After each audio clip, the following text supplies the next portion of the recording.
1절에서 4절은 장이 넘어가긴 했지만은 우리가 지난 시간에 지난 주일날 다루었던 15장 끝부분 내용상에서 끝부분으로 이어지는 그런 내용입니다. 그래서 이제 그와 연관해서 오늘 이제 말씀을 나누려고 합니다.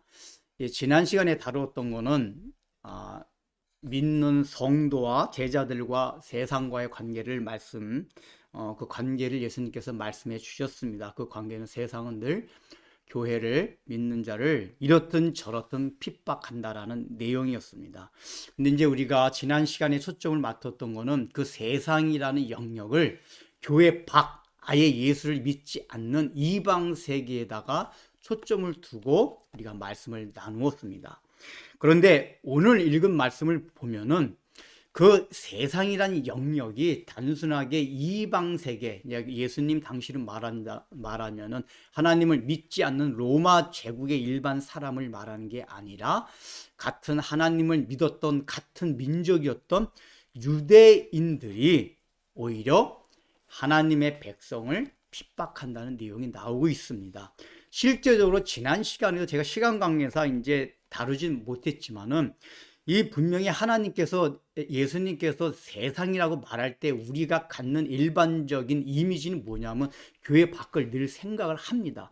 그러나 요한복음에서 쭉 읽어왔던 바와 같이 실제적으로 초대교회에서는 그리고 제자들 초기 때 그 제자들을 박해했던 사람은 로마 제국의 일반 가는 이방인들이 아니라 같은 동족이었던 하나님을 믿던 유대인들이었습니다. 이 얘기는 무엇이냐면 예수님이 지금 세상이라는 영역을 이방 세계뿐만 아니라 교회라는 영역 안에도 세상이 될 수가 있다라는 것을 말씀해 주고 있는 것입니다. 그래서 이제 오늘은 교회 안에 있는 세상 이 우리를 핍박하는 문제에 대해서 살펴보고자 합니다. 사실은 이게 더 중요한 문제는 왜 그러냐 하면은 이방 세계가 교회를 핍박하는 거는 그러려니 할 수가 있지만은 우리가 교회가 교회를 핍박하고 믿는 자가 믿는 자를 핍박한다는 건 잘 생각할 수 없고 또 그 위험도에 있어서는 믿는 자가 믿는 자를 핍박하는 게 더 굉장히 힘들고 어려울 수가 있습니다. 또 그것이 우리가 세상과 관계에 있어서는 우리가 늘 핍박받는 피해자가 될 수가 있지만 교회 안에서는 우리가 핍박받는 피해자가 될 수도 있지만 더 우리가 두려워하는 것은 우리도 핍박을 하는 가해자가 될 수 있다는 위험성이 있기 때문에 이 문제를 우리가 좀 이제 경각심을 가지고 심도 있게 좀 다뤄봐야만 합니다. 그러니까 이제 오늘 읽은 말씀 1절과 4절의 말씀은 예수님께서 내가 너희들에게 이 말을 하는 이유를 말씀해 주고 있습니다. 그러니까 이제 1절을 보면 너희가 실족치 않게 하려 함이라고 하고 또 4절에 너희에게 이 말을 하는 것은 너희가 그때 당하면은 기억나게 하려 하며, 그러니까 왜냐하면 워낙에 이 고난이 강한 고난입니다. 2절을 보면은 사람들이 너희를 출교할 뿐만 아니라, 그러니까 출교한다는 거는 유대인 공동체에서 쫓아낸다는 얘기입니다. 이것이 고대 유대인 사회에서는 거의 사형이나 다름없습니다. 모든 사회활동, 경제활동, 일반적인 사람으로서 살아갈 수 있는 모든 활동이 금지되는 것을 말합니다. 그러니까 이게 당하는 핍박이 그냥 비난 조소 정도가 아니라 우리가 살아가는 삶 자체가 끊어질 정도의 무시무시한 고난과 핍박을 당하게 된다는 얘기입니다. 이렇게 될 때 아무 마음의 준비가 없다면 그 제자들이 얼마나 놀라고 실족하고 자빠지겠습니까? 그래서 예수님이 너희들에게 지금 이 말을 자꾸만 내가 잔소리하듯이 하는 이유는 그 일이 당했을 때 이거 예수님께서 그때 십자가에 못 박혀 돌아가기 전에 하셨던 말씀이잖아. 결국은 올 게 왔구나 라고 생각함으로써 담담하게 그런 일들을 극복해 나가라는 취지에서 이 말씀을 해주고 있다고 지금 1절 4절에서 얘기해주고 있습니다. 그러니까 우리들도 마찬가지입니다. 이런 고난이 올 때, 어려움이 올 때, 이것은 이미 2000년 전에 예수님께서 말씀하시고 전 성경을 통해서 이렇게 말씀하셨다는 것을 기억하고 이런 환난들을 잘 극복해 나가는 것입니다. 우리가 지난 시간에 말씀드렸던 것 중에 내용이 그런 게 있었잖아요. 그전 고대 시대 때는 사회, 경제, 정치, 체제 자체가 자유민주주의가 아니기 때문에 핍박이나 박해 형태가 물리적인 형태로 나타났습니다. 그러나 오늘날은 자유민주주의 시대에 살고 있기 때문에 핍박이나 박해라는 게 물리적인 형태로 나타나지 않습니다. 거기에 유혹 또는 세속화시키는 방법, 여러 가지 방법을 통해서 우리에게 핍박을 한다고 했습니다. 왜냐하면 핍박이나 박해라는 개념은 본질상 뭐냐면은 사단이 예수님을 미워하기 때문에, 사단이 하나님을 미워하기 때문에 예수님께 속한, 하나님께 속한 우리들도 자연히 미워하는 과정 속에서 일어나는 거기 때문에 그 나타나는 방법이나 양상은 시대와 상황에 따라서 다를 수가 있단 말이에요. 그래서 오늘날에는 사단이 어느 식으로 우리를 실제로 핍박을 하는 거냐 하냐면, 핍박을 하냐면은 그런 실제적인 물리적인 핍박이 아니라 상황이나 환경을 충동질해서, 옛날 고대 사회는 사람들을 충동해가지고 물리적으로 핍박을 했다면 오늘날은 사람을 충동하는 게 아니라, 그런 경우도 있긴 있지만은 지금은 주로 뭐냐면 상황, 환경, 그러니까 이렇게 사람이 아닌 또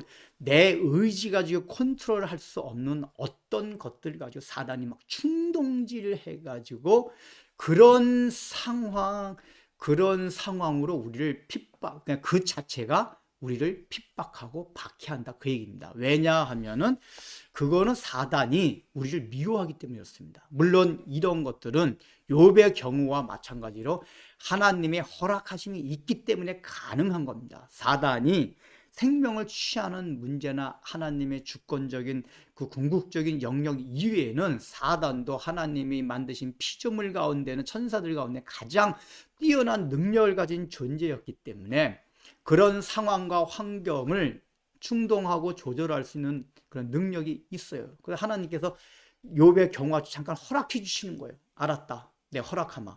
예수님 재림 때까지는 성경에서 사단이 공중 권세를 잠깐 잡고 있다고 성경이 얘기하고 있습니다. 예수님이 재림하심으로써 사단은 완전히 무적행에 갇히고 그때는 사단이 활동하는 영역이 없기 때문에 죄악이 없어지고 유혹이 없어지는 그런 시대가 오지만, 지금은 그런 사단이 적극적으로 활동을 하고 있을 때이기 때문에 우리가 예수를 믿고 하나님의 말씀대로 삶은 살수록 사단이 우리를 미워하기 때문에 그 미워해서 우리를 공격하는, 박해하는, 핍박하는 형태가 우리들 주위 가운데 환경과 상황이 어려워지는 그런 환난과 고난이 올 수가 있습니다. 이런 때 왜 나에게 이런 고난이 오는가 라고 실망하거나 좌절하지 말고, 맞아, 예수님께서 분명히 이렇게 말씀하셨구나, 박해 형태가 이렇게 바뀌었구나, 누가 나를 핍박하는 건 아는데 환경이 나를 핍박하는구나, 이 상황이 나를 핍박하는구나, 이걸 생각하면서 실족하지 말라, 그 얘기입니다. 16장 1절에서 너희가 이것을, 4절에서 이걸 너희가 내가 이렇게 얘기했지, 이걸 기억하고 내가 실족하지. 이게 실족한다는 얘기는 단순하게 실망한다는 게 아니라 이 단어의 뜻이 거의 자빠져 가지고 예수님을 부정할 정도로, 다시 말하면 이거 정말 하나님이 계신 건 맞아? 그냥 신앙에서 떠날 정도의 상태가 되는 게 실족하는 거예요. 이 실족 단어란 뜻이. 그러니까 우리가 너무나 극심한 말씀을 드렸듯이 우리가 죄를 짓고 우리가 잘못해서 당하는 고난은 여기 해당이 안 돼요. 그러나 우리가 잘못하지 않고 의롭게 살려감에도 불구하고 끊임없이 고난이 찾아올 때는 우리 마음에 그런 마음이 꼭 들어간단 말이에요. 아무리 우리가 신앙생활 잘해도 정말 하나님이 계시는 거 맞아? 하나님이 나를 사랑하시는 거 맞아? 그런 의문이 들어가요. 우리가 기도할 때마다 착착 응답만 되면 얼마나 하나님이 살아계신 것처럼 느끼겠습니까? 그러나 실제로 우리 삶 가운데 우리가 말씀대로 살면서 기도하고 그렇게 함에도 불구하고 착착착 우리의 기도의 응답대로 되지 아니하고 오히려 기도를 하면 그런 경험들 있을 거예요. 기도를 안 할 땐 괜찮아요. 기도를 하면 할수록 기도의 방향과 정반대로 우리의 상황과 환경이 펼쳐질 때가 있어요. 이렇게 되면 사람 진짜 기가 막히고, 그 전에 그 여름 형제가 경미자매가 올렸던 동영상인가 어떤 그 자매가 그 간증한 동영상 있었잖아요. 거기서 그 자매가 그랬대잖아요. 그 자기 자녀 그거 장애 병낫게 그 간질 병낫 그 낫게 해달라고 그렇게 해가 그렇게 기도했는데도 안 나니까 오죽하면 하나님께 욕이 나왔다 그러잖아요. 욕이 저주가 나올 정도로 하나님 나 이런 일 하나 안 믿어. 무슨 하나님이 있어? 잘 믿는 모태 신앙이 그런 잘 믿는 사람임에도 불구하고 그런 이 실족하게 될 수가 있다 그 얘기예요. 고난이 극심하면 우리 인간이 너무 연약하게 그렇게 될 수밖에 없어요. 근데 그렇게 될 때 그걸 우리 예수님께서 그런 고난이 너에게 온다 약속이란 말이에요. 이렇게 말씀하시니까 반드시 와요. 그러니까 이럴 때 올 것이 왔구나. 내가 이걸 뭐 기쁘진 않지만은 또 주님께서 또 다른 약속을 해주셨잖아요. 그러나 그 고난은 지나간다 그 얘기예요. 이것이 우리를 완전히 우리 삶을 망가뜨리지 못한다는 게 또 나중에 뒤에 하시는 약속이란 말이에요. 그 약속을 생각함으로써 그래 이거 왔지만 내가 당장은 힘들고 어렵지만 이걸 잘 극복하고 지나가자. 그래서 실족하지 말라 라는 말씀을 이제 먼저 해주십니다. 그러면서 이제 2절에 그 고난이 어느 정도냐면 출교를 당한다는 그 정도와 범위를 얘기해 줍니다. 그 정도라는 건 출교라는 건 거의 사형, 그 고대 사회에서는 사형에 해당되는 도저히 살아갈 수 없는 그 정도의 극심한 거고 그 다음에 그 범위는 뭐냐 이 출교는 뭐냐 유대인 공동체에서 쫓겨나는 거고 끊어지는 거기 때문에 이건 뭐냐면 같은 동족인 유대인들로부터 너희가 핍박을 받는다 그 얘기예요. 여러분 이게 얼마나 사람 마음에 상처를 주는지 아세요? 자기가 모르는 사람 원래 자기가 친하지 않던 사람이 자기를 핍박하고 비난하면 그런 대로 감당할 수가 있어요.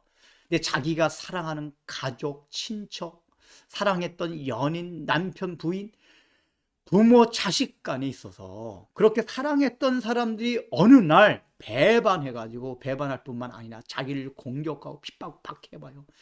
이것처럼 육신적인 아픔 이전에 그 마음에 받는 상처와 너무나도 커요. 근데 예수님께서 말씀하시는 건 뭐냐? 이미 앞에 절에서도 그 세상이라는 건 이 제자들도 어느 정도 감을 잡았을 수 있을 수도 있어요. 왜냐하면 당장 예수님을 따르던 사람들이 다 물러가가지고 비난한 자리에 있기 때문에 어느 정도 핍박할 건 모르지만은 어쨌든 우리 같은 동족인 하나님을 믿는 백성들이 우리 예수님을 일단은 다 떠나갔다 이런 건 느꼈기 때문에 그 세상 가운데 로마 이방인들 먼저 생각했겠지만은 유대인들도 어느 정도는 감지했었을 수도 있는데 오늘 16장 2절에서 보면은 아예 뭐냐면은 출교를 당한다고 딱 얘기를 함으로써 그 핍박하는 대상자가 바로 너희 동족인 유대인이다. 하나님을 믿는 똑같은 신앙인들이 교회 안에서 너희들을 핍박한다라고 예수님께서는 딱 못 받고 얘기하시는 거예요. 이게 얼마나 마음 아픈 일이겠어요.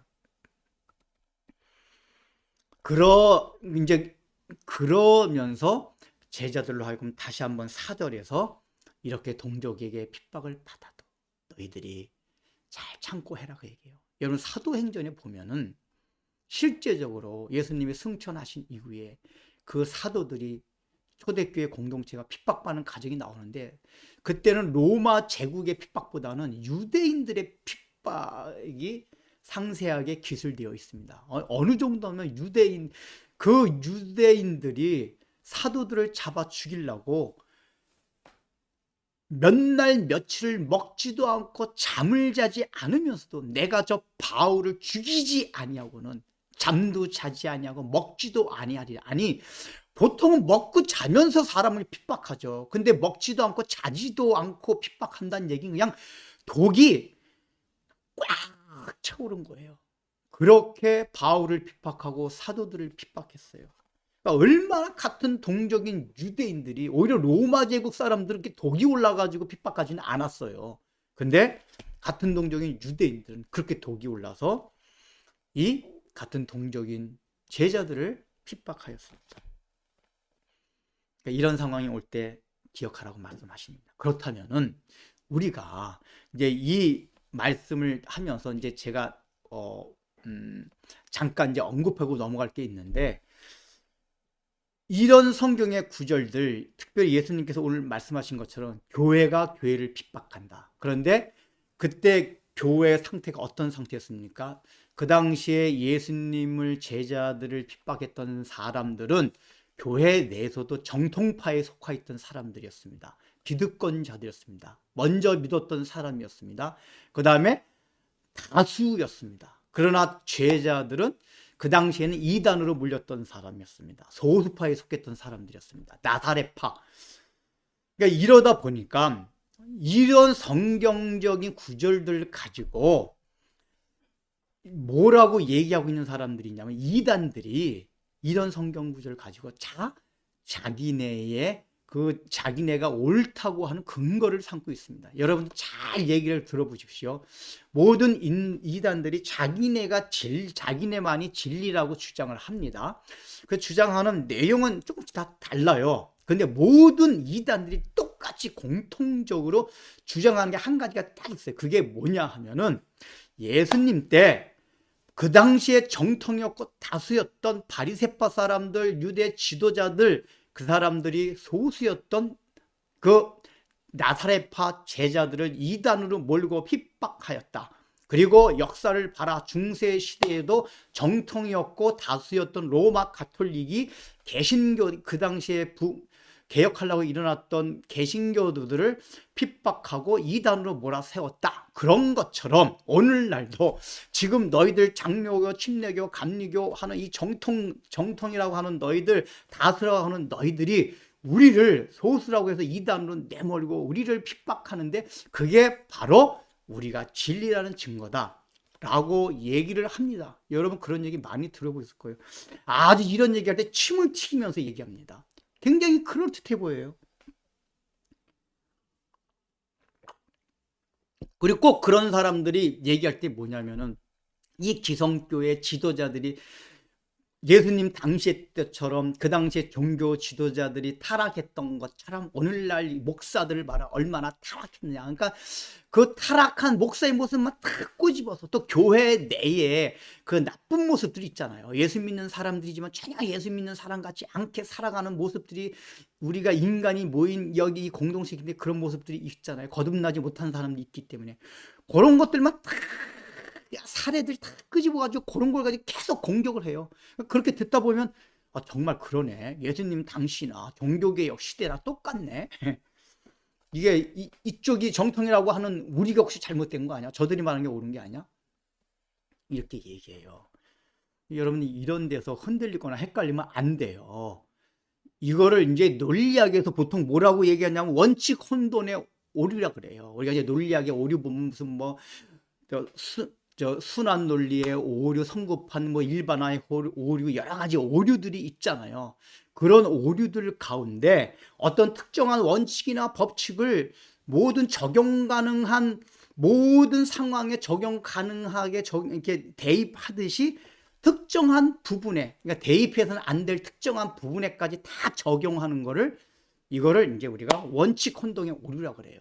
그러니까 예를 들자면은, 하늘에서 내리는 눈은 하얗다. 그 눈은 하얗죠. 그래서 하얀 것은 다 눈이다 하는 거와 똑같단 말이에요. 그러니까 하늘에서 내리는 눈은 하얗다. 그러나 눈이라고 하얗다고 해서 다 눈은 아니다. 그래요. 눈은 반드시 하얘요.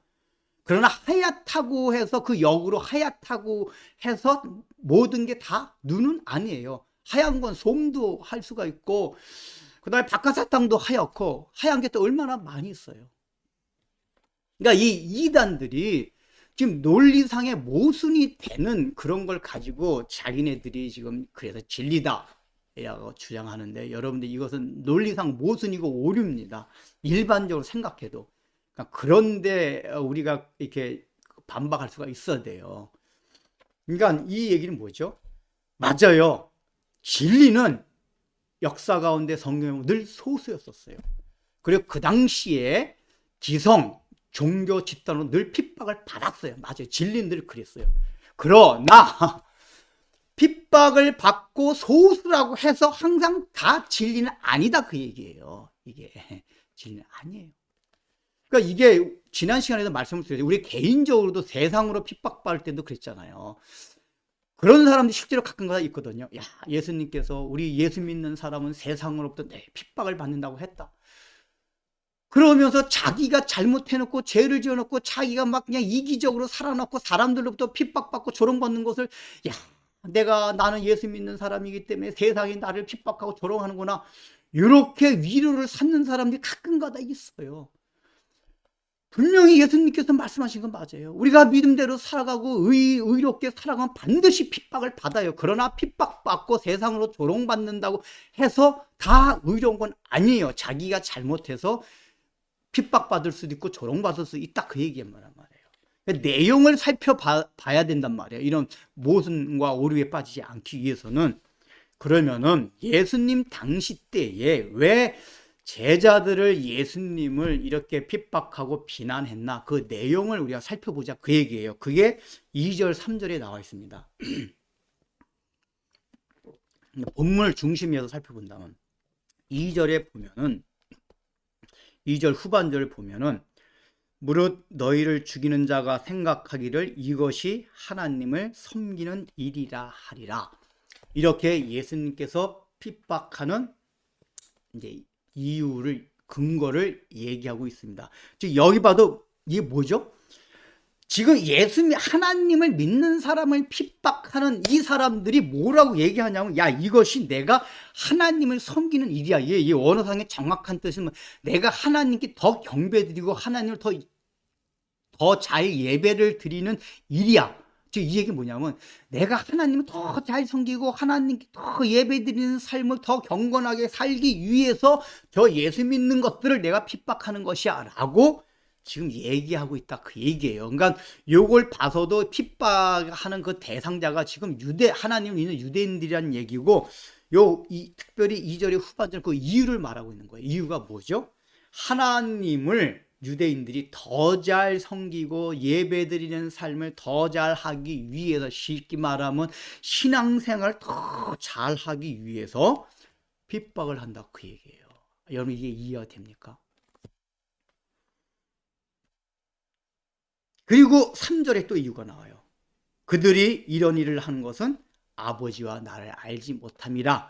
그러니까 요 3절에서 이유에 이것이 하나님을 잘 믿는다고 하면서 죽이는 이 상황에 대한 이유이기도 하면서, 이 3절에 나타난 아버지와 나를 알지 못한다는 게 이게 무지입니다. 이 무지라는 게 2절에서 핍박하는 이유에 대한 이유이기도 하고, 또 이 3절의 행간 속에는 이 자체의 이유가 있어요. 이제 그걸 이제 살펴보고자 합니다. 먼저 2절에서 하나님을 섬기는, 그러니까 일단은 2절에서 나타난 이유가 이제 뭐냐면, 하나님을 더 잘 섬긴다. 그러면 우리가 공감 복음과 요한복음을 쭉 살펴보면서 우리가 행간을 살펴봅시다. 그럼 왜 핍박을 했죠? 일단은 일단은 이 사람들이 막 하나님을 섬기는 일이라고 해서 핍박했다는 얘기는 유대인들 가운데서도 굉장히 열심히 있던 사람들이에요. 그 사고방식이기 때문에 하나님을 더 잘 섬기기 위해서 그랬다는 얘기예요. 열심히 있는 사람, 신앙생활을 흐지부지 하는 사람이 아니란 얘기예요. 열심주의자. 이 유대인들 가운데 열심주의자의 특징이 뭐냐? 율법주의자들이에요. 그러니까 하나님의 말씀을 하나라도 놓치지 않고 그대로 지키려고 했던 사람들, 이 사람들이 다 열심주의자고 율법주의자였습니다. 그렇기 때문에 여기에 나타난 특징을 뭐라고 말하고 있냐? 율법주의와 열심주의라고 말할 수가 있어요. 그러니까 예수님 제자들을 핍박했던 이유가 뭐냐면 율법주의와 열심주의였어요. 왜냐하면 그들의 율법적인 신앙관, 열심이라는 관점에서 살펴보았을 때 제자들은 전혀 율법을 지키지 않는 것 같았어요. 예수님의 공생애를 살펴봐도 예수님이 굉장히 깨끗한 것 같긴 한데 가끔 가다 보면 막 율법을 무시하는 듯한, 특히 안식일 같은 거 막 무시하는 듯한 이런 것들을 많이 행하고 제자들도 그랬단 말이에요.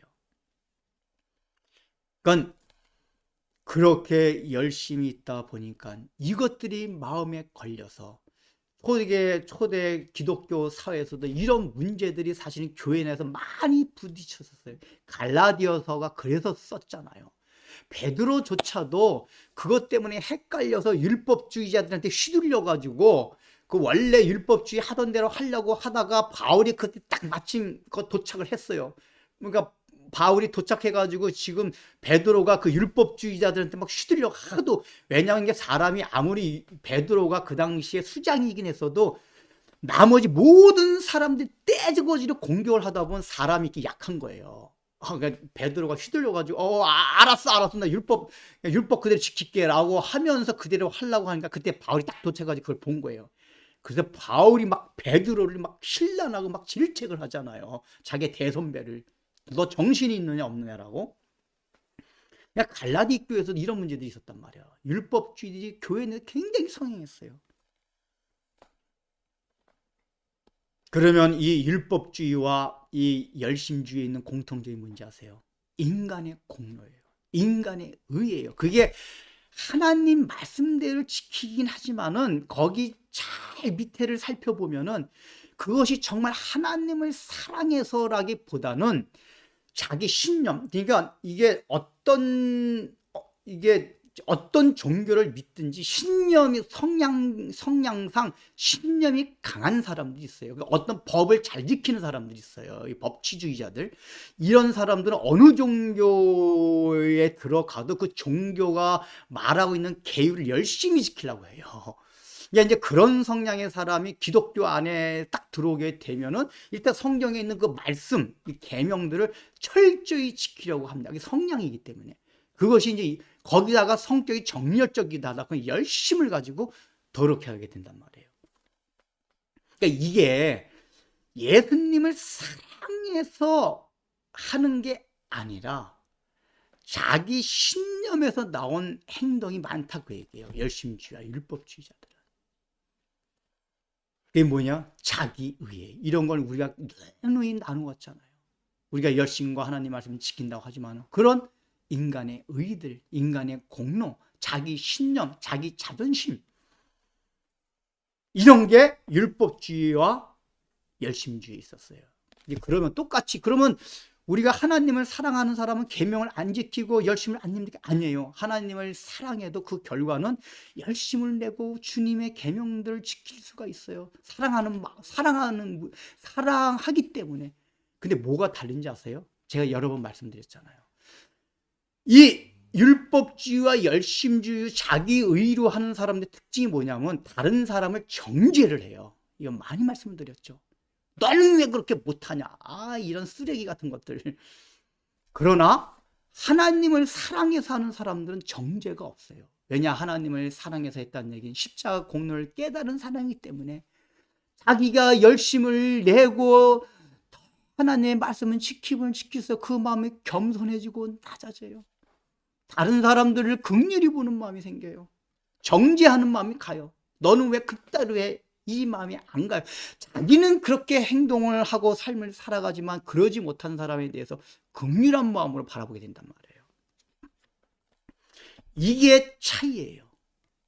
근데 오늘날 교회 가운데 얼마나 열심히 있다고 하는 사람들이 또 다른 율법을 가지고, 그 당시에 율법은 구약의 레위기서나 신명기나 출애굽기에 있는 것 같은 게 율법이었어요. 오늘날에 만들어진 율법들이 있어요. 교회 안에 얼마나 많은 율법들이 있습니까? 거기에 성경이 정확하게 명시된 것도 있지만 명시되지 않은 우리 인간들이 신앙생활을 좀 더 잘하기 위해서 만든 여러 가지 제도와 그런 것들이 있습니다. 그 좋은 거예요. 그런데 이거를 인간적인 이유와 인간적인 열심을 가지고 하게 된다면은 우리도 복음을 대적하는 자리에 서게 된다. 나도 모르게 진리를 거스리고 대적하며 믿는 자들을 오히려 박해하는 그 자리에 설 수 있다는 것을 우리가 생각해야 됩니다. 제가 서두에서 말씀드렸듯이 이 세상이라는 영역이 교회 밖이 아닌 교회 안에라는 것을 생각할 때 두려운 건 뭐냐? 세상 밖에서는 우리가 피해자만 될 수 있지만은 교회 안에서 박해자는 우리 모두가 다 피해자도 될 수 있지만 가해자도 될 수 있다는 걸 염두에 둬야 된다는 얘기예요. 그래서 이런 걸 우리가 내 마음에 주의해야 됩니다.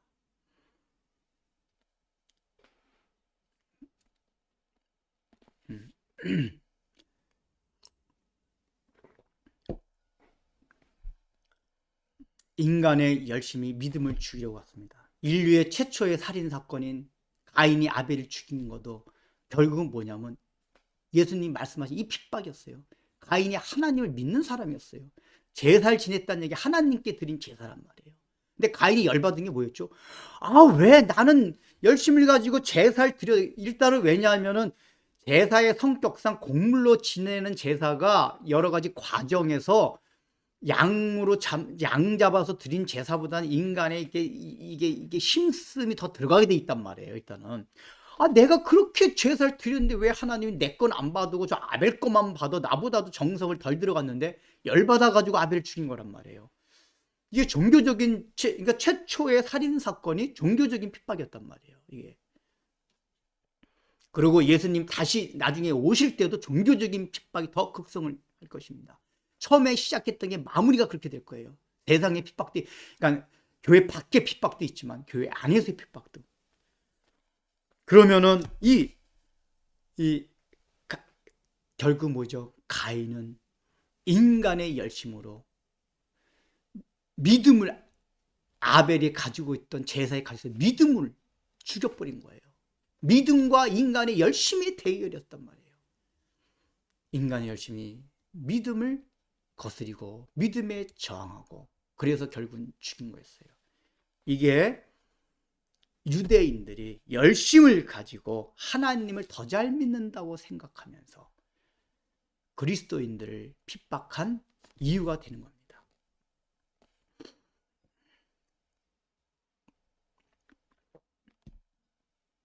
그 다음에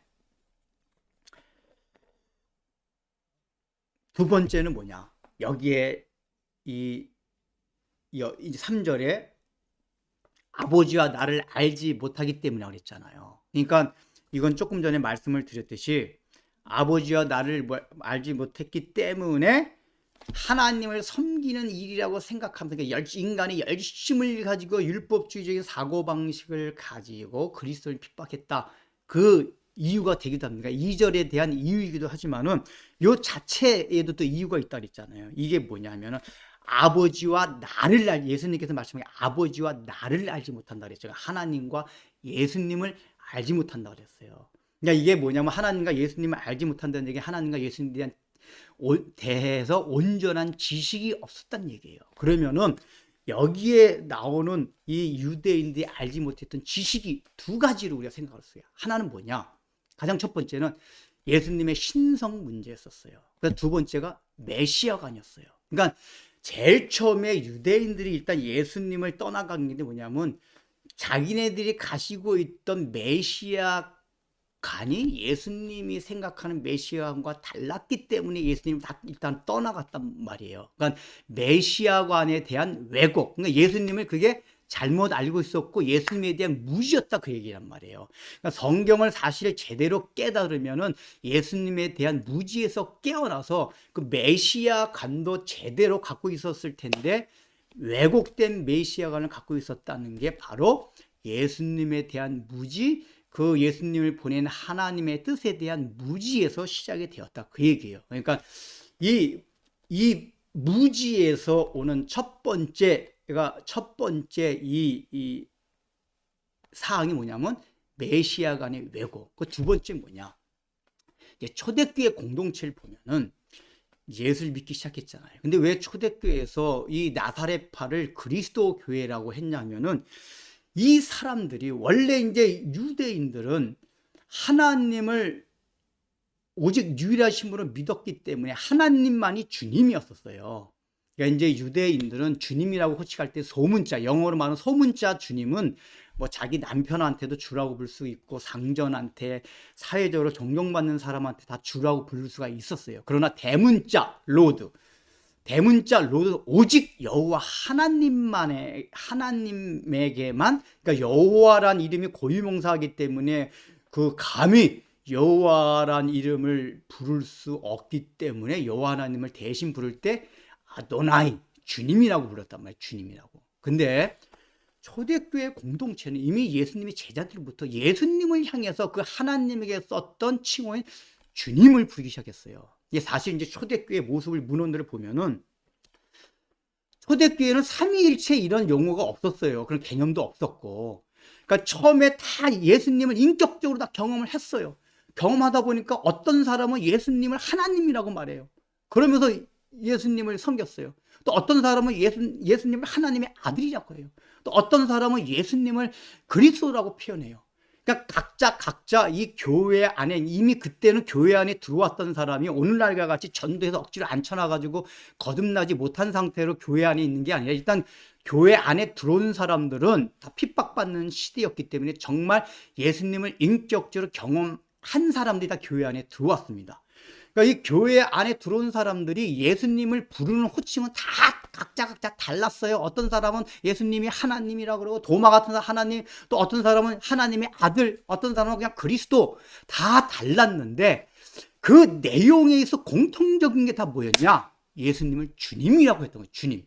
그러니까 구약의 유대인들이 오직 여호와 하나님께만 칭함을 했던 아도나이, 주님, 대문자 더 로드, 이거를 제자들이 했단 말이에요. 그러니까 이 얘기는 뭐냐면은 부르는 호칭이 뭐 하나님의 아들, 그리스도 다 달랐지만은 공통적으로 있는 건 예수님의 하나님 그 정서는, 다 그리스도인들의 정서는 예수님을 하나님과 같은 마음을 느껴졌다, 그 얘기예요. 왜 그렇죠? 왜냐하면 이 초기의 그리스도인들은 다 유대인들이었어요. 하나님을 믿던 유대인들이었어요. 그런데 예수님을 만나고 보니까, 야, 우리가 하나님을 몰랐었구나, 이걸 깨닫게 된 거예요. 예수님을 만나고 나서 알게 된 그 하나님이 실제적으로 구약 성경에 계시된 그 하나님을 알게 됐어요. 그러니까 이런 마음이 들다 보니까, 야, 예수님을 주님으로 호칭하게 된 거예요. 이렇게 했었는데 나중에 이제 2세기에 접어들어가면서 교회 내에서, 야, 너희들은 왜 어떤 놈은 예수님을 하나님의 아들이라고, 어떤 놈은 하나님이라고 그러고, 어떤 놈은 그리스도라고 하냐? 그 예수님을 하나님이라고 하는 게 말이 맞냐? 안 되지.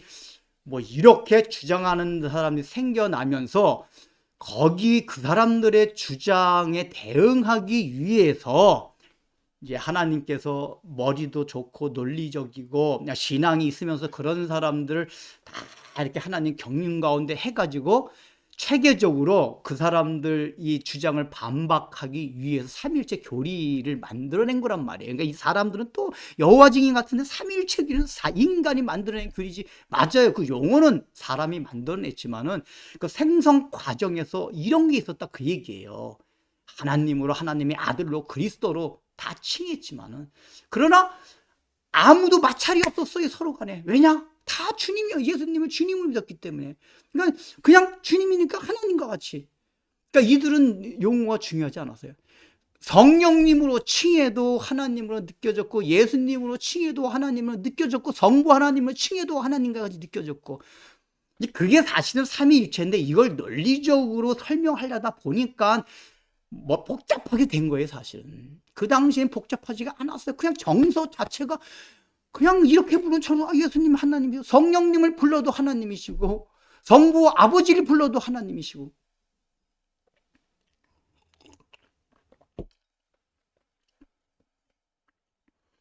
그러니까 유대인들의 입장에서 볼 때는 이거는 뭐냐?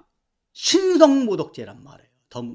왜곡된 메시아관이 있었고, 여기 지금 아버지와 나를 알지 못한 게 예수님의 신성을 알지 못했다는 얘기예요. 여기 예수님이 메시아라는 사실, 어떤 메시아라는 걸 몰랐다는 그 무지. 두 번째는 예수님이 하나님이라는 사실, 하나님의 아들이라는 사실, 이걸 몰랐어요. 그러니까 하나님과 나를 알지 못합니다. 이게 왜 그렇죠? 그때 유대인들이 기독교를 가장 극심하게 받게 된 가장 큰 이유가 뭐냐면 신성모독죄였어요. 아니, 저것들은 예수가 인간인데 어떻게 인간한테 뭐 하나님의 아들? 그러니까 유대인들한테는 하나님의 아들이라는 소리도 엄청나게 신성모독죄였어요. 여러분, 이게 역사적으로 보면은 이슬람이 기독교를 아주 싫어하고 박해하는 이유가 물론 정치, 경제, 사회적인 그 요인들이 굉장히 많이 있습니다. 그러나 교리적으로 볼 때 이슬람이 왜 기독교를 인정하나 안 하고 핍박하냐면은 이슬람이 가장 싫어하는 게 뭐냐, 거기 유리신교잖아요. 이름만 알라지 하나님 믿는 거란 말이에요. 근데 이슬람에서 아니 저 기독교인데 어떻게 예수가 선지자지 하나님의 아들이라고 표현하냐. 왜냐하면 이 사람들한테 감히 신성하신 거룩하신 하나님 어떻게 아들이 있어. 그러니까 아들이 있다는 개념 자체가 굉장히 인간적이다 그 얘기예요. 그러니까 감히 거룩하신 하나님한테 아들이 있다고 하는 것 자체가 신성모독죄라 그 얘기예요. 이슬람에서 말하는 신성모독죄는 유대교보다 한층 더 나갔어요.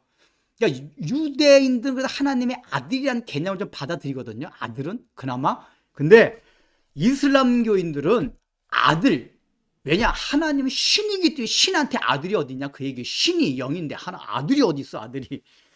신성모독죄다 그 얘기예요. 하나님 앞에 하나님의 아들자 붙이는 것 자체도. 그러니까 이게 역사적으로 유대교도 이슬람교도 그래서 기독교 핍박했단 말이에요. 신성모독죄.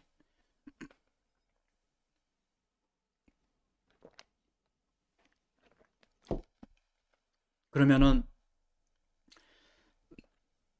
목사님, 오늘날은 뭐 우리가 그런 예수님을 당연히 우리가 다 뭐 하나님의 아들로 하나님으로 뭐 메시아 다 믿고 있기 때문에 상관없겠죠 라고 우리가 생각할 수가 있어요. 그러나 우리가 이걸 잘 생각해 보야 됩니다. 이제 예레미야가 구약 시대에 많은 선지자들도 예수님처럼 이렇게 핍박을 당했어요. 늘 선지자들이 많이 있었지만은 서두에서 말씀드렸듯이 하나님 말씀대로 선포하는 선지자는 늘 한두 명이었고, 하나님을 믿는다고 하고 하나님께 계시를 받는다고 하는 선지자들은 많이 있었지만 다 그들은 거짓 선지자였어요. 근데 중요한 건 그 거짓 선지자들이 다 참 선지자를 핍박했어요. 그 대표적인 게 예레미야 선지자잖아요. 근데 왜 거짓 선지자들이 다수였고 또 핍박하였고, 그 당시에 모든 사람들이 다 거짓 선지자의 말을 쫓아갔습니까? 그 메시지 내용이 달랐잖아요. 어떻게 달랐죠? 예레미야 선지자 내용은 뭐였죠? 이스라엘이 바벨론 포로로 끌려간다, 망한다. 그러니까 비관적이에요. 그런데 거짓 선지자들의 얘기는 아니다. 우리는 하나님의 백성인데 우리가 왜 망해? 그래서 바벨론이 멸망할 거고 우린 멸망하지 않을 거야 라고 해서 아주 긍정적이고 낙관적인 메시지를 전했어요. 근데 이게 사람들 듣긴 당연히 뭐가 좋아요? 거짓 선지자 메시지가 좋죠. 그러나 하나님이 전해주신 메시지가 그게 아니었단 말이에요. 그러면은 이 사람들이, 그 당시에 많은 사람들이 거짓 선지자들의 말을 쫓고 또 거짓 선지자들도 똑같은 성경을 보고 하나님의 계시를 받는다고 하면서 그렇게 깨달은 이유가 뭐냐? 예수님 시대에 가졌던 사람들, 왜곡된 메시아관, 이게 그들에게 있었기 때문에 그래요. 이 왜곡된 메시아관이라는 게 다른 말로 말하면 뭐죠? 신앙생활 하는 데 있어서, 하나님을 생각하는 데 있어서 인간적인 반복과 인간적인 욕구와 인간적인 어떤 심리들을 투영시키는 게 바로 왜곡된 메시아관의 중심에 자리 잡고 있잖아요. 거기는. 그러니까 메시아 하면 당연히 그 메시아가 오셔서 로마 제국을 물리치고 이런 거였잖아요. 근데 그게 다 뭐죠?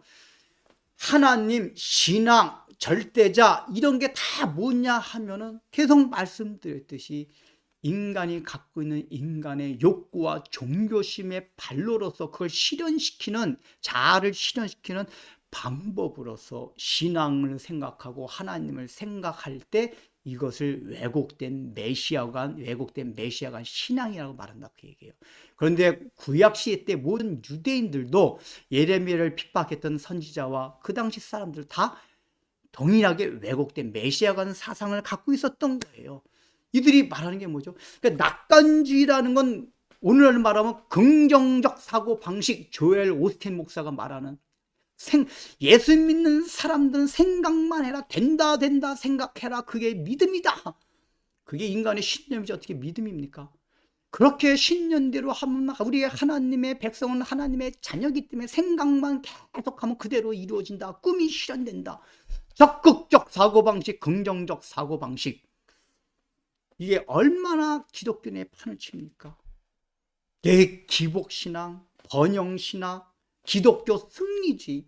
우리가 금요천하만 가면 그런 간증들 많이 하잖아요. 우리가 이렇게 기도하고 신앙생활 했더니 하나님께서 역사하셔서 승리하셨습니다. 그 승리라는 게 다 뭐죠? 인간적인 관점에서 볼 때 인간적인 요구와 욕망을 이루어준 그 심리가 투영된 것들이 다 기독교 승리주의, 성공주의예요. 이게 오늘날 기독교 보수, 미국이나 우리나라 상관없이 보수주의, 그러니까 성경을 그대로 잘 믿는다고 하는 기독교 보수주의에 얼마나 많이 깔려있는지 몰라요. 이 기독교 승리주의가. 예수 믿는 사람들은 승리다. 그래서 뭔가 실패한 현상이 보이면 저건 믿음 생활 잘못해서 그래.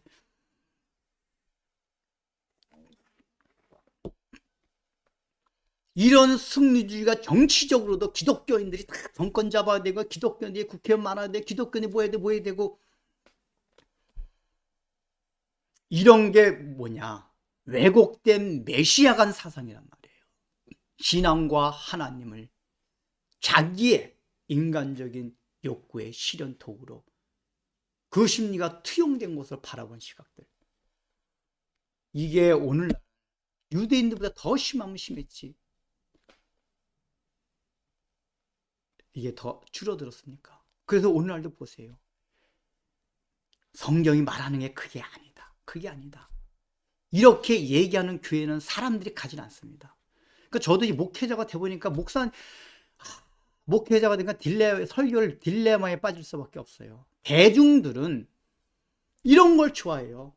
낙관주의, 긍정적 사고방식, 적극적 사고, 하면 된다. 번영신학, 승리주의, 머리가 되고 우리가 믿음대로 살면 꼬리가 되지 않냐고, 머리가 우리가 맨날 백일기도 돌기도만 가면 목사님 그렇게 돼요. 이 아이가 자라나서 꼬리가 되지 않냐고 늘 머리가 되게 해주시고, 사장님, 대통령, 장관 되라 그 얘기.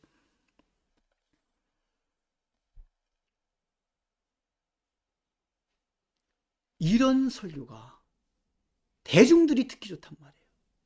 그러니까 목회자들 입장에서 교회를 성장시키려면은 성경을 깊이 연구해보면 그게 아니라는 걸 알 수가 있어요. 그럼에도 불구하고 그렇게 하기가 힘들어요.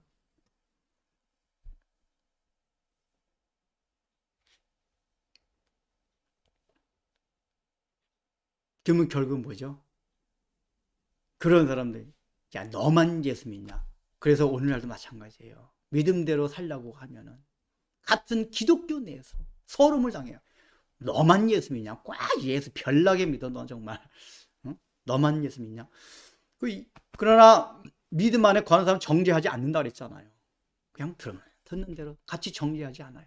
거꾸로 저쪽에서 기복신앙, 번영신앙, 기독교 승리주의에 빠진 사람들이 말씀대로 제대로 가르치고 살려고 하는 사람을 비난해요. 너희만 예수 믿냐고. 여러분, 이럴 때 목회자들도 그렇고 성도들도 그렇고 얼마나 외로운지 아세요? 세상이 비난한다 그러면 당연히 세상이니까 그러려니 생각하는데, 같은 믿는 사람이 너만 예수 믿는 것 같이 굴지 말라. 그럼 그 마음에 얼마나 외롭고 고독한지 몰라요.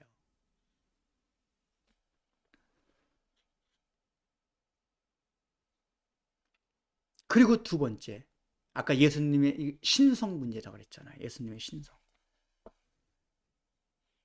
근데 이 신성을 거부하게 되는 게, 그 유대인들이 거부하게 된 게 뭐죠? 그 사람들이 예수님의 공생애 동안에 그 하신 행적과 말씀을 잘 들어보면은 예수님을 하나님으로, 이게 신성모독죄가 아니라 예수님을 하나님으로 인정할 수 있는 여러 가지 요소들이 중간중간에 있었어요. 제자들도 그래서 결국 말씀을 듣고 참 힘들었지만 예수님을 주님으로 받아들였잖아요. 그걸 뛰어넘어가지고. 그 뭐가 다른지 아세요? 예수님을 끝까지 하나님이라고 하는 걸 신성 모독죄라고 밀어붙이고 기독교를 박해하는 사람들 특이 뭐냐면 굉장히 자기 고집, 자기 신념, 자아가 강한 사람들의 성향이.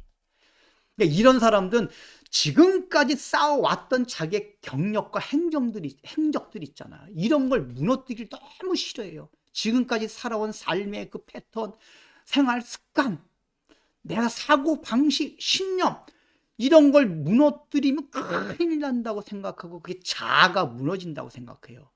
즉 똑같은 하나님을 믿는 유대인이면서도 제자들과 같이 예수님을 하나님으로 받아들인 걸 거리낌 없이 신성 모독으로 생각 안 하고 하나님을 받아들인 사람들은 자아가 강하지 않고 자아가 부인된 거예요. 근데 끝까지 바리새인과 종교 지도자들도 나머지 유대인들과 같이 끝까지 이 기독교를 신성 모독죄로 몰아붙이고 박해한 사람 특징은 뭐냐? 자아가 부인되지 아니한 거예요. 이건 아까 2절에서 말한 바와 같이 율법주의, 열심주의와도 연결된 건데 그 열심 가운데 있는 인간의 의의가 있다고 했잖아요. 그러니까 이게 신성모독죄가 굉장히 하나님을 사랑하는 거, 사랑해서 그런 거 같잖아요. 표현상을 보면 엄청나게 하나님을 사랑해서 이것들이 감히 하나님을 신성모독을 해 이래서 하나님을 사랑하는 것 같은데 그렇게 말하는 사람은 내면을 깊이 들어가 보면은 사실은 하나님을 사랑해서 막 신성모독죄 운운하는 게 아니라 자아가 강한 거예요. 자기 신념이 강한 거예요. 이런 사람 특징이. 이런 사람들은 평상시 이게 생활 속에도 보면 그게 딱 드러나요. 굉장히 자아가 강해요. 이 자기 신념들이. 신념을 내려놓질 않으려고 그래요. 그러니까 적어도 이런 사람들이 왜 기회가 있었냐면 예수님 설교를 들을 때 야! 이분의 말씀은 우리 보통 랍비들의 말씀이 아니다. 하늘에서 내려온 말씀이라는 거를 은혜를 받을 때가 있었어요. 이 유대인들이 바리새인들도. 그때 마음이 낮고 자기가 부인되고 있었으면은 예수님이 하나님이라는 사실이 믿어질 수 있는 성령의 역사를 받아들일 수 있는 여건이 되었는데 자신감이 너무 강한 거예요. 야, 내가 지금까지 어릴 때부터 배워온 이 유대교의 사고 방식과 생활 습관들 이걸 버리는 게 말이 돼? 이걸 버리면 내가 자체가 무너지는 거예요. 근데 오늘날도 우리는 예수님을 하나 받아들인다고는 하지만은 이 예수님 당시 때 유대인들이 신성 모독죄라고 하면서 기독교를 핍박했던 그런 심리가 기저에 다 있다 그 얘기예요. 그러니까 자기 신념이 강한 사람들은 진리가 선포될 때에 자기 신념하고 좀 다르면 계속 부딪혀요 이게요. 그러니까 자기가 어떤 교회 와서 은혜를 받았잖아요. 그럼 마음을 비워야 돼요. 근데 마음을 비우고 잘 듣고 있다가 자기 여태까지 쌓은 신념하고 다른 게 있으면 막 부딪혀요. 여태까지 받았던 은혜 다 날아가요. 이게 자아가 부인이 안 돼서 그래요. 그러니까 그때는 예수님이 하나님이 아니냐 가지고 이게 그러니까 이 기독교를 핍박했지만 오늘날에는 진리를 거스린다는 얘기가 예수님이 하나님이냐 하나님의 아들이냐 이거로 가지는 게 아니라 그 진리의 또 다른 요소에 있어서도 지금까지 자기가 닦아왔던 그게 신앙적인 것이든 비신앙적인 건 상관없이 그거를 무너뜨리려고 하지 않는 그것이 강하다 보면은 진리를 거스리는 진리를 배척하는 이 자리에 서게 된다 그 얘기입니다. 그래서 우리가 이제 정리를 하겠습니다. 말씀을 우리는 오늘날도 교회 안에서도 진리대로 깨닫고 진리대로 살려고 하고 진리대로 선포하려고 하면 외롭고 고독한 길이라는 걸 우리가 미리 알아야 합니다. 왜냐? 교회가 교회를 핍박하기 때문에. 그걸 알고 해야 돼요. 그래서 그러나 우리가 또 하나 조심해야 할 건 우리가 핍박받는 위치에 설 수도 있지만 핍박하는 위치에 설 수도 있었어요. 그러지 않으려면 뭘 해야 되죠? 율법주의와 열심주의에 빠지지 않아야 돼요. 내가 늘 주님을 사랑하는 마음을 가지고 신앙생활을 해야 돼요. 또 율법적인 조항, 인간의 열심, 인간의 의를 가지고 신앙생활을 하면 안 돼요. 그 주의해야 돼요. 그리고 두 번째는 우리가 설교를 듣거나 말씀을 대할 때에 자기 신념, 자기 지금까지 쌓아왔던 자기 신념, 자기 사고방식들이 있었어요.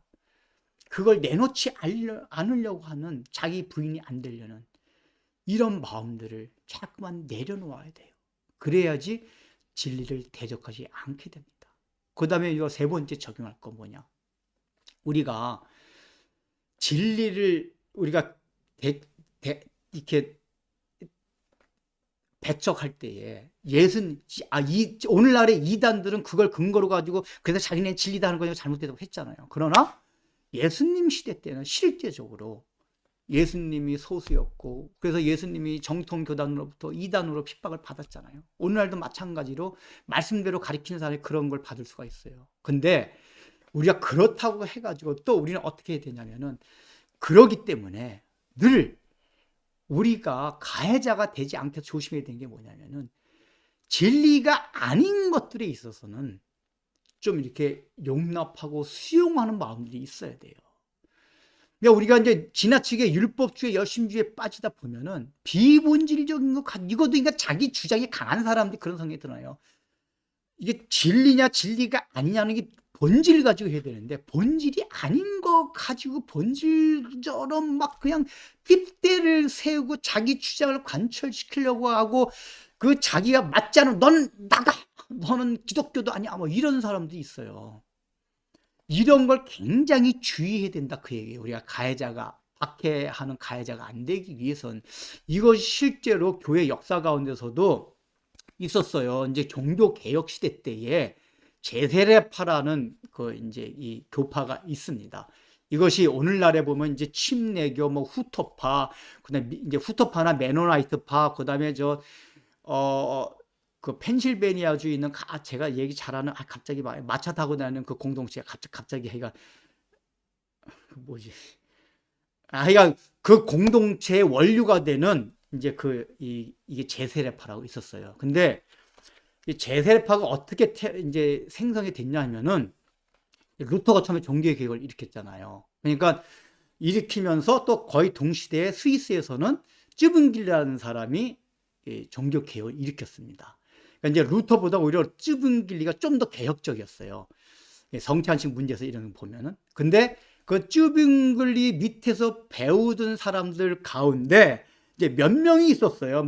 이제 블라우럭이나 그레벌이나 이제 그 펠릭스 만스 같은 사람이 있었는데, 이런 사람들이 생각할 때 성경을 정확하게 이제 그 당시에 종교 개혁자들은 원어 성경, 라틴어가 아니라 라틴어 번역된 성경이 원래 헬라어로 쓰여져 헬라어 성경을 이제 봤단 말이에요.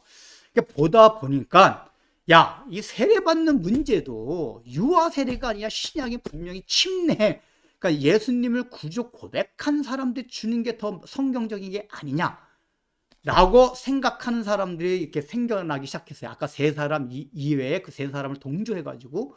그래서 그러나 루터와 쯔붕길리까지는 원래 이제 로마 가톨릭에서 해온 것처럼 유아 세례를 인정을 했어요. 왜냐하면 유아 세례는 구약의 전통이었기 때문에, 구약에서 그거는 하나님의 믿는 백성으로서 그 자손들에게도 그 영향력이 있다는 걸 강조하는 차원에서 한 거니까 하자, 이렇게 했는데, 이제 쯔붕길리 밑에서 같이 종교 개혁을 하던 사람들은 그거 반대해서, 아니다, 우리는 유아 세례를 받았지만은 다시 세례를 받아야겠다. 그게 재세례가 돼. 재세례. 다시 그러니까 커가지고 내가 예수님을 구주 고백했을 때 다시 세례를 받아야겠다. 그러니까 침례교도 지금 그렇습니다.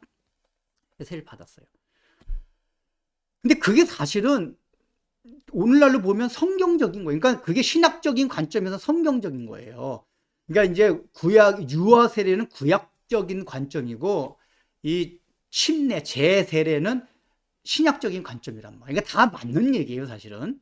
그러니까 우리 장로교는 유아세를 주잖아요. 장로교나 감리교나 다른 교단들은. 그러니까 침례교는 이제 이렇게 신앙을 고백할 때 준단 말이에요.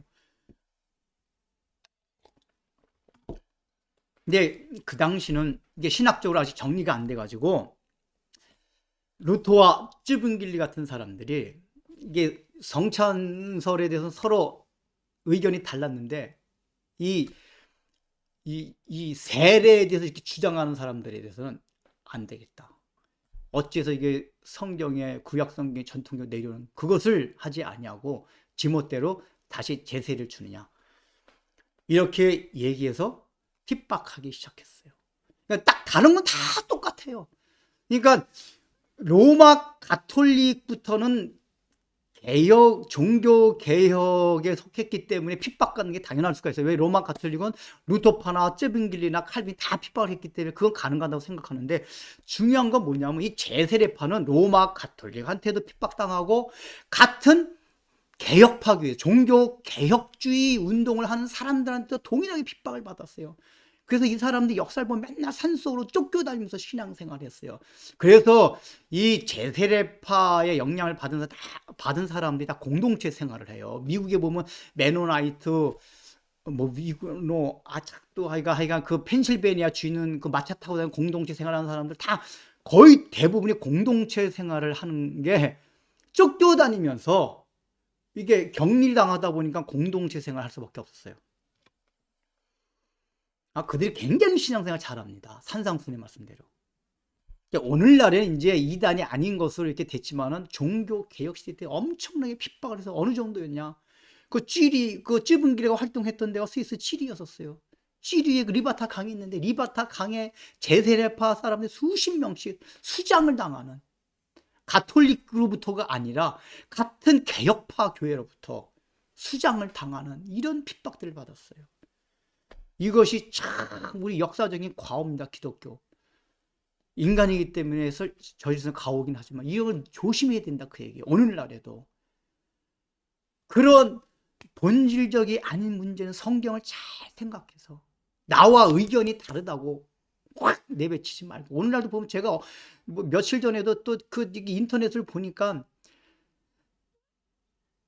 무천년설을 주장하는 이 이단들은 무천년, 그러니까 종말론을 주장할 때 여러 가지가 있습니다. 무천연서도 있고 전천연서도 있고 여러분들 이제 설명은 아시는 분은 알 텐데 하여간 종말론에 대한 견해가 이 정통신앙을 가진 사람들한테 여러 가지 견해가 있어요. 근데 우리 개혁주의가 믿는 거는 무천연설이나 전천연설이라고 그래요.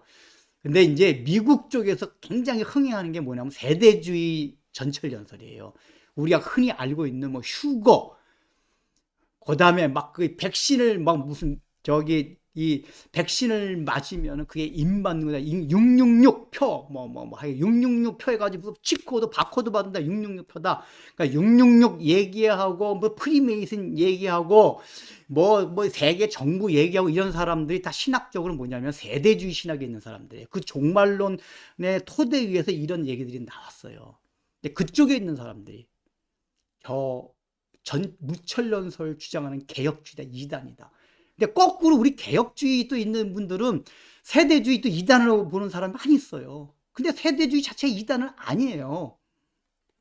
우리와 성경을 다른 견해가 다르지.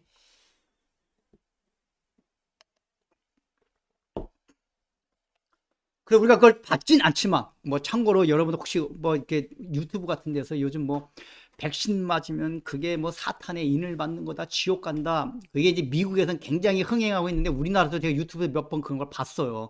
이거 전부 잘못된 겁니다.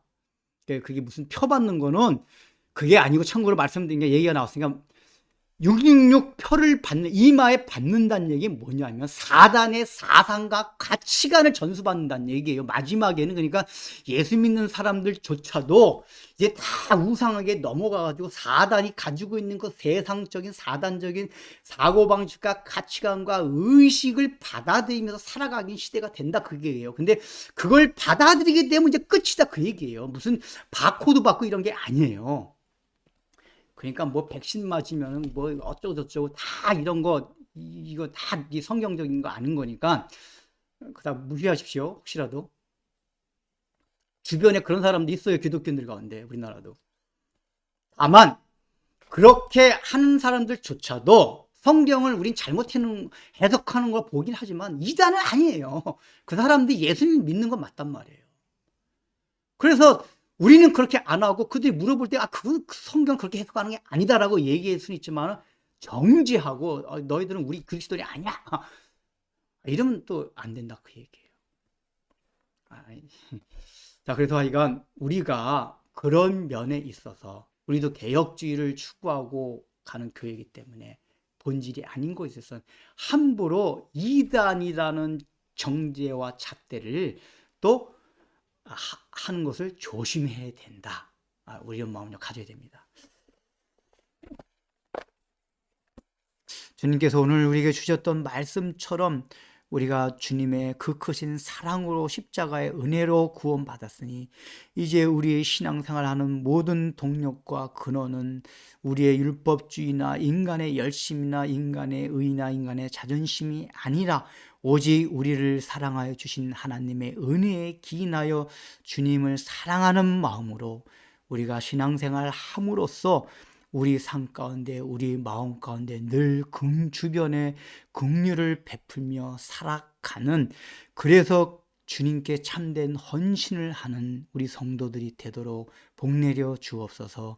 예수님의 이름으로 기도드립니다. 이제는 우리 구주 예수 그리스도의 무한하신 은혜와 하나님 아버지의 놀라우신 사랑과 성령님의 감동과 권면하심이 오늘 이 말씀을 듣고 혹시라도 나의 삶 가운데 하나님의 말씀을 지키고 살아감에도 불구하고 고난이 끝이지 않는다면 주님께서 주신 말씀을 기억함으로써 실망하지 않고 그것을 잘 극복해 나가기를 소망하는 우리 사랑하는 성도들과, 또 하나님 아버지 아직까지도 내가 예수님을 인격적으로 경험하지 못하고 만나지 못했다면 예수님을 인격적으로 경험함으로써 이제 신앙생활이 율법적이거나 억지로 되는 것이 아니라 자원함으로 기뻐하는 마음으로, 주님을 사랑하는 마음으로, 남에게 긍휼을 베푸는 마음으로 기뻐하며 즐거워하며 신앙생활 하기를 소원하는 사랑하는 성도들 위해 이제부터 영원토록 함께 있을지어다.